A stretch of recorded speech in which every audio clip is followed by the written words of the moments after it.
There's something about the open road that feels freeing, until it doesn't. Until the isolation sets in, and the shadows grow longer, and you realize you're not as alone as you thought. Tonight, I'm sharing 10 true road trip horror stories sent to me by viewers. These aren't just tales, they're real events, captured on camera, and they'll make you think twice about your next road trip. It started as a simple drive home. Sarah was on a deserted highway, the kind where the only light comes from your own headlights.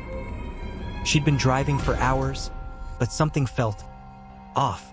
The road seemed to stretch endlessly, with no exits, no signs, just darkness. Then her GPS glitched.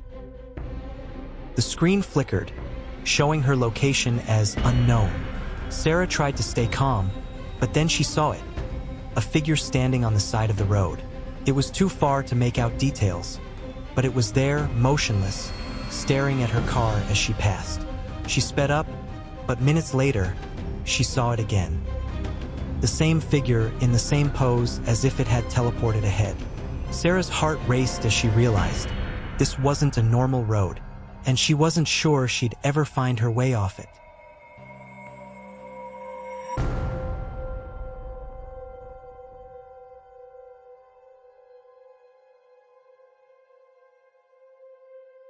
Mark was driving through a storm when he saw her, a young woman soaked to the bone, thumbing for a ride.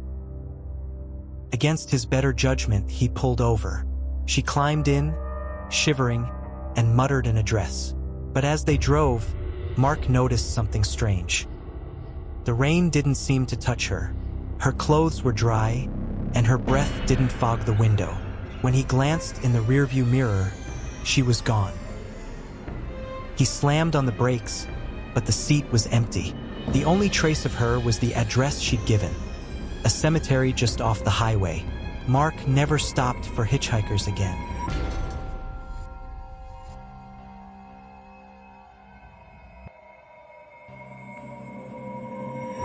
Emily and her friends were driving through a mountain pass when they entered a long, dark tunnel. The GPS lost signal and the air grew heavy. When they finally emerged, the world outside was wrong. The sky was a sickly green, and the trees were twisted and bare. Their phones showed no signal, and the road behind them was gone. They drove for hours, but the tunnel was always ahead, as if they were trapped in a loop. To this day, Emily swears they never truly left that tunnel. And sometimes, at night, she hears the echo of their car engine, still searching for a way out.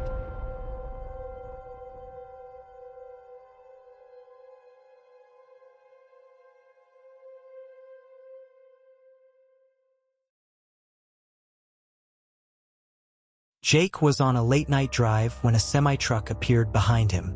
Its headlights were blinding, and it tailgated him aggressively. Jake tried to speed up, but the truck matched his pace, pushing him forward. Then the truck pulled alongside him. Jake glanced over and froze. The driver's seat was empty. The truck was driving itself. He swerved off the highway, his heart pounding. The truck disappeared into the night, but Jake still wonders, what would have happened if he hadn't gotten away?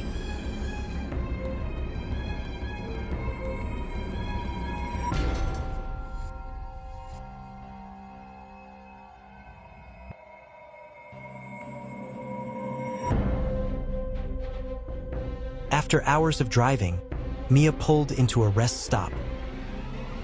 It was small and poorly lit, but she was too tired to care. She parked, grabbed her phone, and headed inside.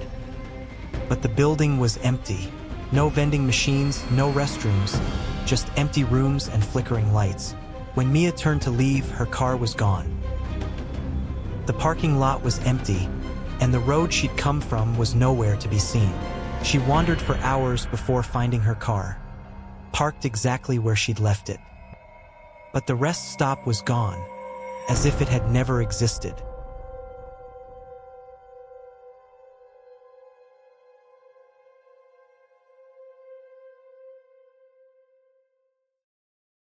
Tom was driving alone when he noticed something in his rearview mirror. a face. Pale and expressionless, staring back at him. He spun around, but the back seat was empty. He tried to shake it off, but the face kept appearing closer each time. By the time he reached his destination, the face was inches from his own, its hollow eyes burning into his soul. Tom never drives at night anymore, and he always checks his rearview mirror just in case.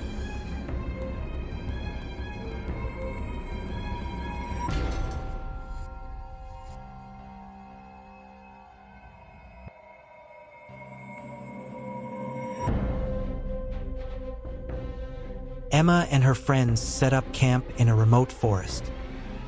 At first, it was peaceful until they noticed the eyes.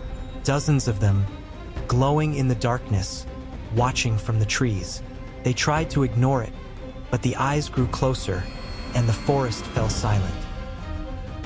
By morning, their campsite was trashed, and the trees were scarred with deep claw marks. Emma still has nightmares about those eyes, and she'll never camp in the woods again.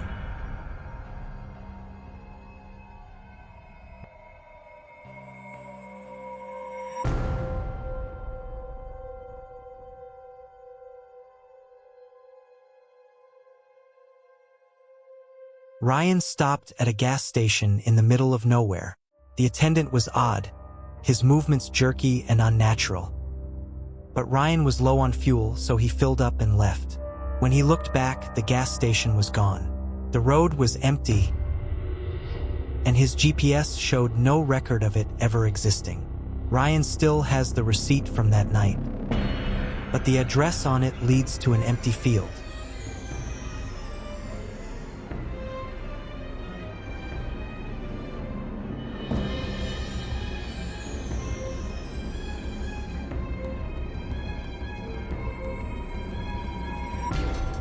Lisa was driving home when she took a wrong turn.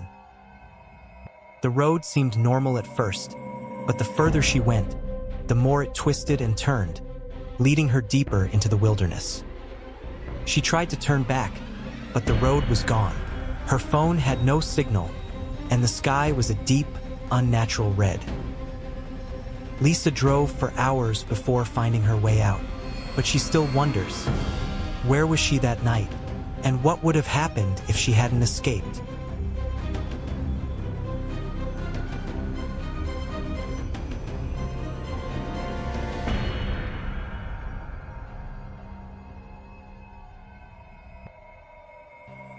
On a lonely stretch of highway, Alex noticed a figure walking along the side of the road. It was too far to make out details, but something about it felt wrong. As he drove past, the figure turned its head, following his car with its gaze. Alex sped up, but minutes later he saw it again, closer this time. By the time he reached home, the figure was standing at the end of his driveway, staring at his house.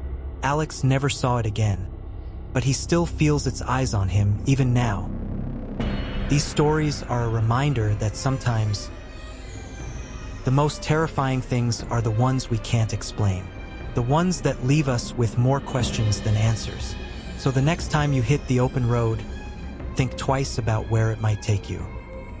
Because you never know what or who might be waiting